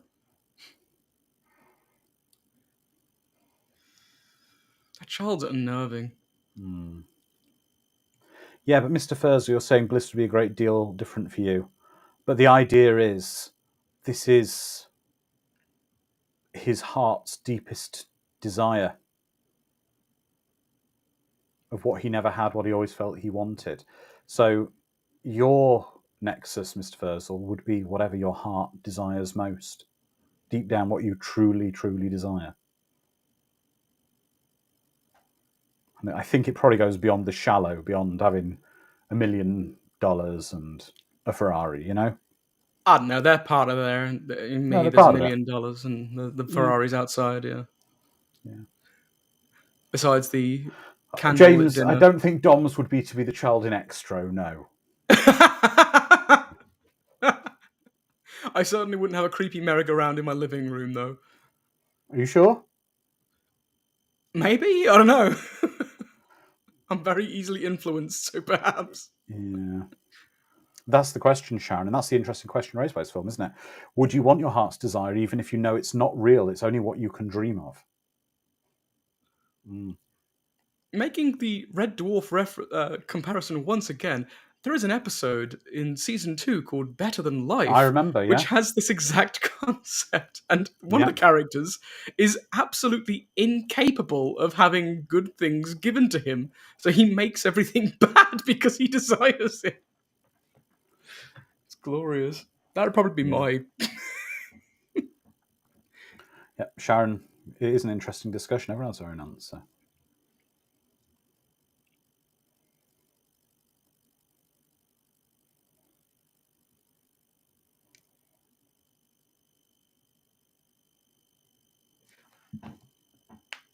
Yes, exactly, Doug P.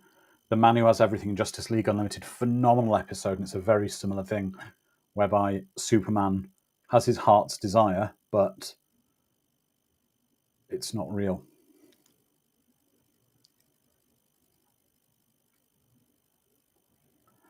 James is saying Kirk's so much more fun than Picard. I don't know. Kirk is he's of a different era, and he's a great Yeah. captain. But I don't know. I like the formality of Picard more. I've always favoured that. I think in some ways, though, Picard on screen, it's because, okay, James, you're saying you'd rather hang around with Kirk. I think for me, it's as a character, I think Kirk hadn't had that much development on screen. He's largely been the same character through all the time you've seen him. Picard, since the beginning of Star Trek Next Generation, as it's gone through, has certainly changed as a person. Kirk, I'd like to be my big brother, going out and having adventures. Picard, I'd like to be my dad. I want a hug from Picard. Well, Kirk's got a bat'leth in his house. Is that the one that was used to kill his son? Oh no, his son was killed with a Klingon dagger, wasn't he?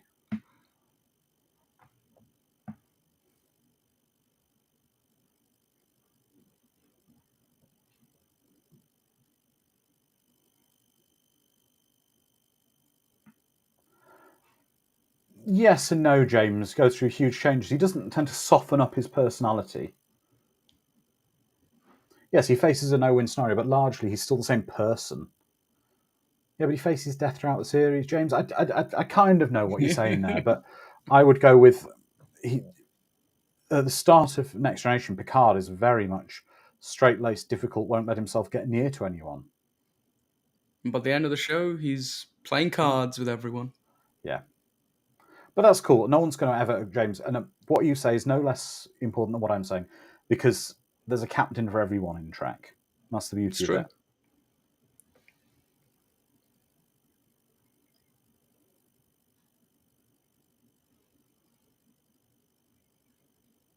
It's one of the great sci-fi debates, isn't it? It is.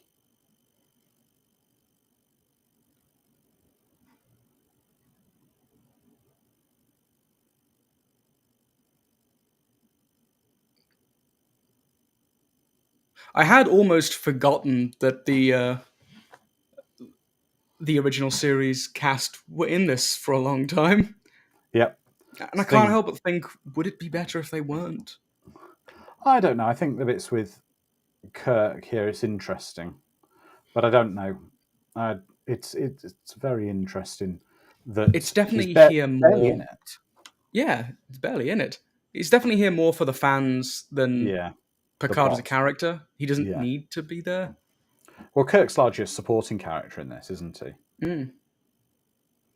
It is Captain Picard's story. Mm.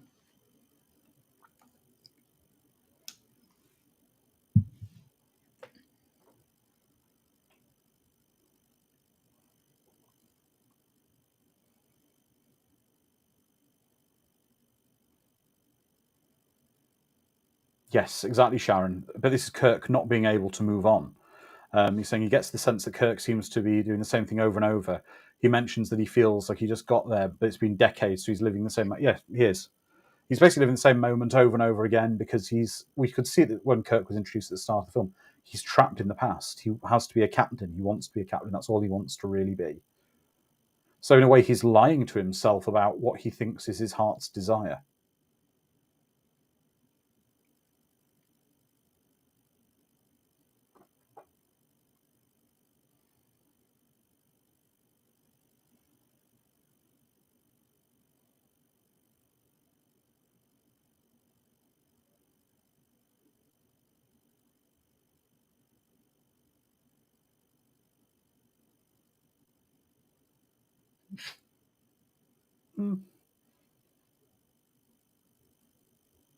I'm getting flashbacks to the first Mission Impossible film. Okay. Because I watched the TV show, and Jimmy Phelps, was it? Jim Phelps, was he the protagonist of the show? And seeing the characterization of Jim Phelps in Mission Impossible was alarming to me. I was like, he wouldn't do this. I'm just going to chip into what James Helly just said on YouTube, saying he's saying this is a betrayal of Kirk. At the end of the Undiscovered, he faces demons, his racism, yeah, but equally, he wasn't coping with his retirement, which is something we saw Scotty not able to cope with in Relics. And again, it's the whole thread of this film, and it's something we're seeing with Picard as he's getting older. And this is the thing I've realised this film is, and it's certainly becoming more prevalent as I'm getting older. It's about realising that the world changes, your life changes, and you won't always be the same person. You've got to always find your place in the world. Kirk has largely lost his place in the world by no longer being captain of the Enterprise. You can see how uncomfortable he was. He thought that in the Nexus, by trying to be with Antonia and his love, what he thought was the love of his life, even though it wasn't really. His love of his life and his purpose was to save the Enterprise. But it just makes you think, as you get older, where will you go? You know, what do you do as you get older? You can't do the same thing forever.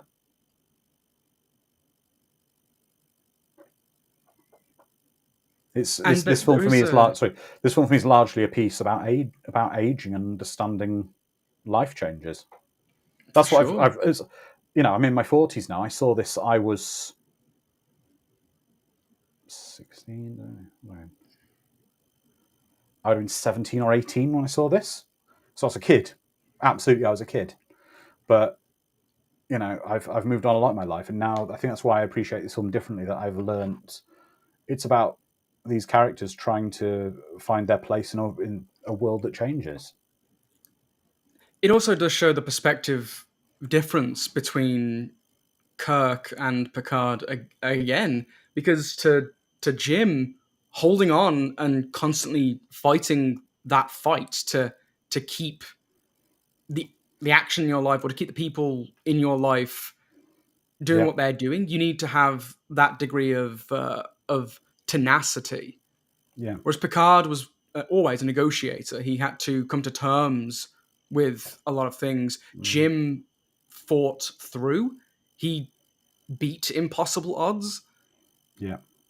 But now we're seeing something about him here, which is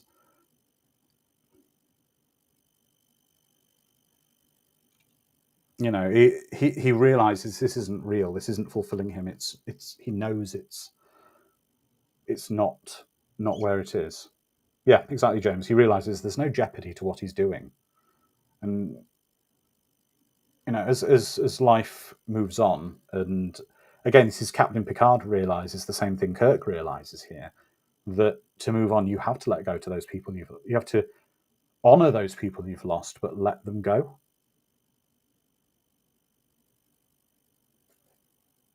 Because if you want to live in the past will hold you back.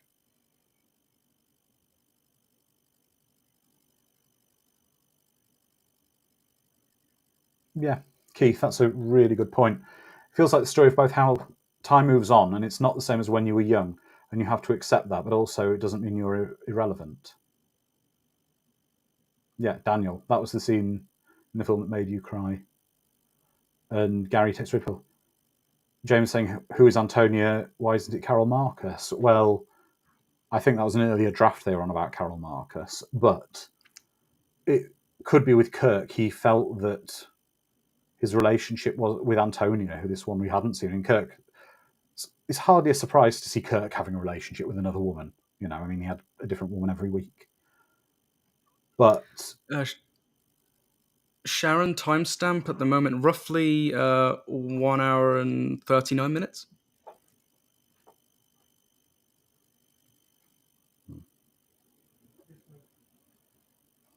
actually, Fraggle, the song's called "To Live Forever." It's a really nice piece of music. It was one of the ones I chose for. Well, yeah, exactly. We've not heard of Antonia, but I'll accept that Kirk. But even now, he realizes that's not his true happiness. But isn't this the whole thing of Kirk's life? He was running from one woman to another woman. Maybe he Even would her have face stayed. was like silhouetted. Yeah, but maybe James, if he'd stayed with Carol Marcus, if he'd have been Carol Marcus in the Nexus, he would have stayed in the Nexus. It's just, again, he made the wrong choice.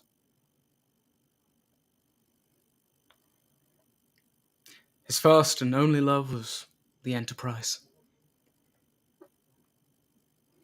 Yeah, Sharon says Carol Marcus wasn't the love of his life.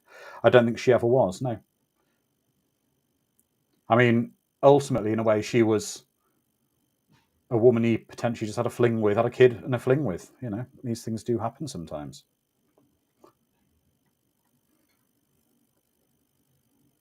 See, that's why the Enterprise D needs those safety rails by the edges. Yeah.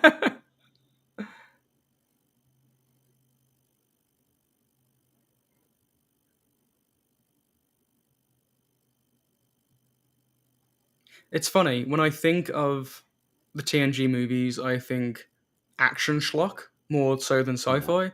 This film is a big example of the opposite. This feels like an elongated episode in the best ways.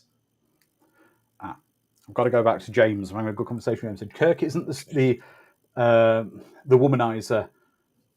Basically, from going to woman, I'm suggesting in TOS, his first love is one lady, the Enterprise. Yes, however, he can no longer have the Enterprise in his mind because the Enterprise A is in the Fleet Museum. He's no longer Captain the Enterprise B. He's, again, moving on in his life. He's no longer got that. So he's moving on from woman to woman to woman. Yes, he has another woman in his life, which is the Enterprise, but he's always in the arms of an actual other woman, possibly trying to sort that out. Right, James, why can't he have the Enterprise in his Nexus stream? He could have done, but again, what he was wishing for in the Nexus wasn't maybe it was what his head was telling him, not what his heart was telling him.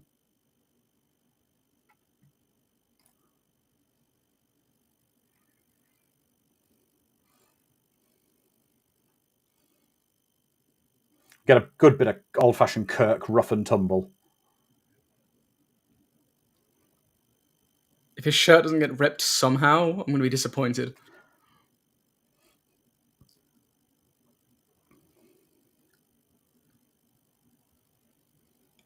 How could they not use the classic fighting sting from TOS? The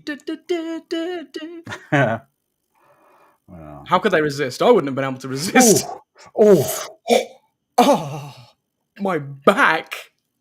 Yeah, Gary, again, Kirk fell for Edith Keller. They could have brought back Joan Collins, potentially. Why did they jump 5 minutes? Yeah, why did they not jump back far enough? Well, why did Picard not jump back far enough to save his family? Because he wouldn't change time because of the Prime Directive. What would be stopping James Picard from flying the Enterprise around the sun to go back in time to save his family? He wouldn't do that.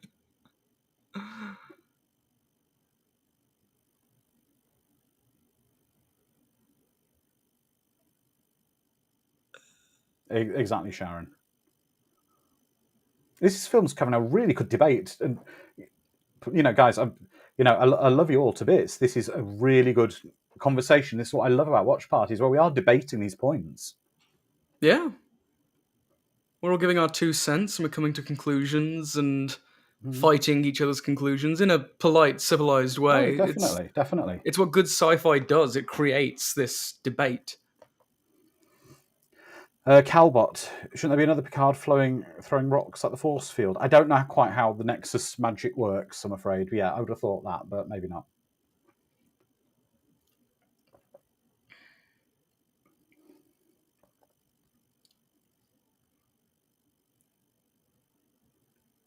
Mad Matt.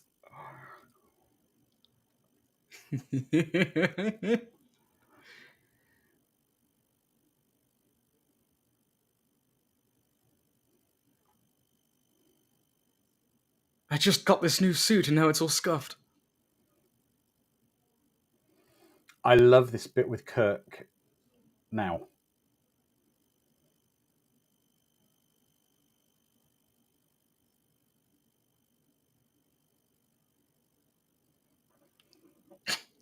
That's very. You can tell not Picard. You can tell Kirk is enjoying this. That's the thing. Yeah. As much as this is really dangerous and everything else that's going on, he's loving this because he loves the thrill. That is some shonky workmanship, but we'll I go with it. know.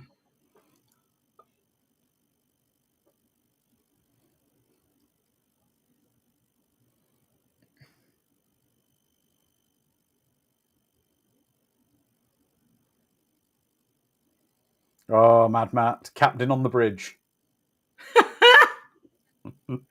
Of That's the course. pun of the week. There you go.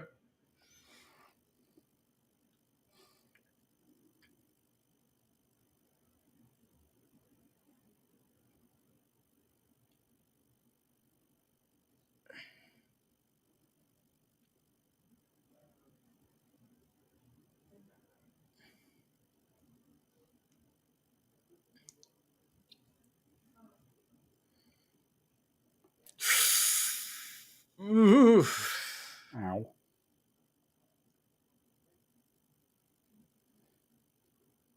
Yeah, I'm telling you, that's like a mini game in 30 FPSs that I've had to play recently for FPS.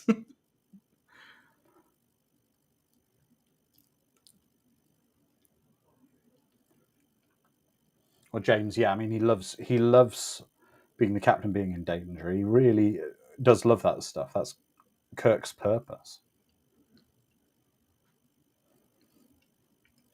Yeah, it is. It's sad Kirk dies this way, but I also like the idea that Kirk dies. Doing what he loves. Yeah, and he also dies saving some people who'll never know he did it. Yeah. It's a selfless, He's heroic act. oh, very much so. It's very much the hero's journey. He's just saved himself by. He's just saved 250 million people who'll never knew any of this happened. Yeah, I know, Gary. Exactly. Originally, Kirk was just shot in the back, and they gave him a more heroic ending after the original ending. Shot in the back. Yeah, he was just shot in the back originally. God, the writers did not like Captain Kirk, did they? They wanted to kill him off by shooting him in the back.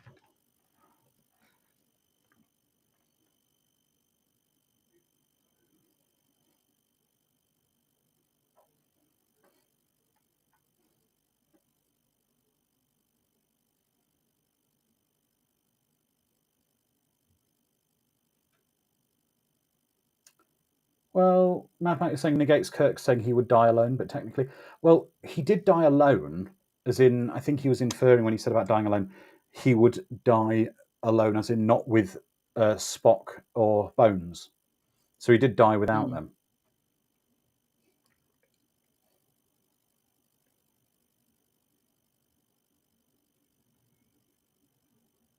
Yeah, exactly, James.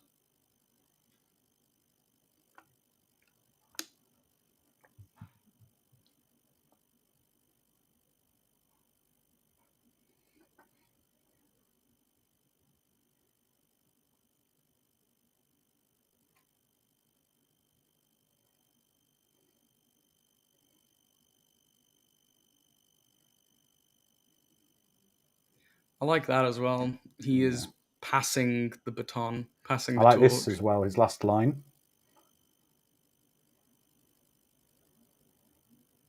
Yeah, I don't like the Shatnerverse, particularly James.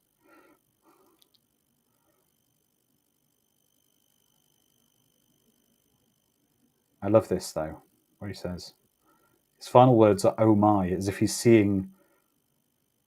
now seeing potentially the afterlife. What is he seeing? Is it, oh my, that his friends are all waiting for him? That the love of his life is waiting for him in the afterlife? What is it, you know?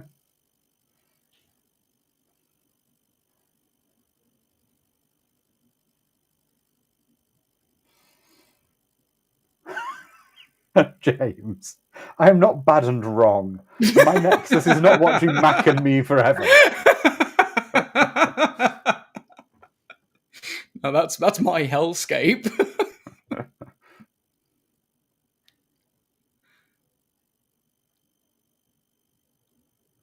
This is quite a nice shot, though. It's a very nice shot. So I'm gonna have to go to Valley of Fire and find Kirk's remains, then, eh? That would be cool, Keith, a Star Trek series about the Enterprise C.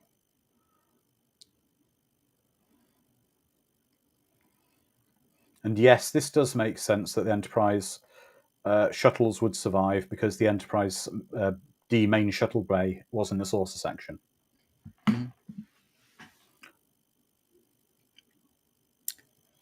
I'll definitely get some cool photos and I'll post them here. I want to see a campfire on top of the Enterprise, just like someone.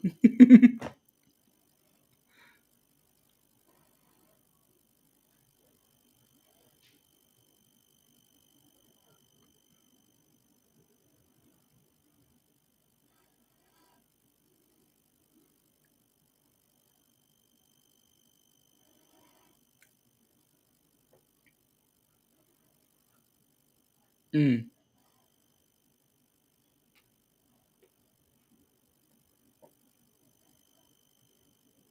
Yeah, it's nearly over, Sharon. This film moved really fast. It's got great pacing to it. It does.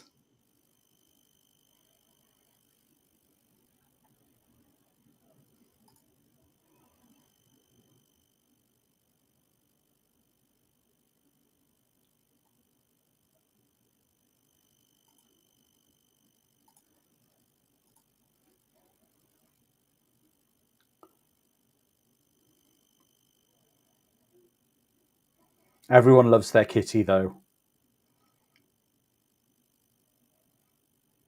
I think I need to go hug my dog after this now. It's I think so. bringing a tear to my cold, dark eyes.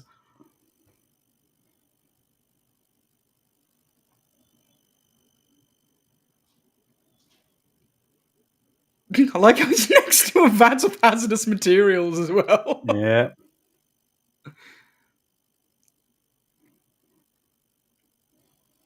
Now, Spock went on this to- is something that's quite subtle but very interesting. We're going to see in a minute. So that thing Captain Picard picks up and puts down was something that was really valuable to him materialistically. It was it's like this really rare artifact. However, the most important thing to Captain Picard he's retrieving is not that really expensive, that really rare artifact, but the photos of his family. So it's showing about not being materialistic, I guess, because his memories are more precious to him.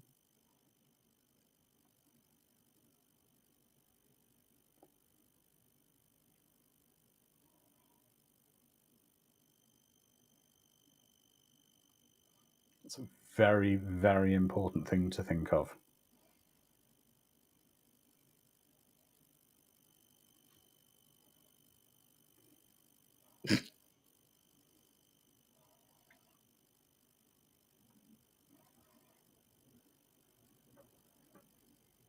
See, look how badly that uniform fits in there. I know, it's so far up his arms.